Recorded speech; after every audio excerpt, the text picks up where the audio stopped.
我喺2022年喺澳門大學嘅電機及電腦工程系度畢業嘅。我參加完呢個職出前程實習計劃之後，令到我收穫咗好多啦。我認識到自己喺呢個崗位上面仲有不足，通過報讀呢一個環境科學與管理呢個碩士課程，對水處理進行一個新嘅晉升。但係我覺得我哋作為年輕人嘅話，除咗要有好嘅職業同埋生涯規劃之外，咁亦都要去努力啦，同埋要勇於嘗試新嘅事物。咁 Marco 係一個我哋去觀察當中啦，係一個好勤奮好學嘅年輕人嚟嘅，係啦。咁佢喺工作之後咧，其實都一路喺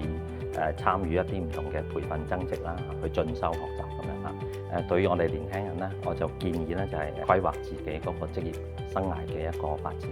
喺而家呢個市道都係一個好多變啦嚇，咁適當去放低一啲專業嘅包袱啊，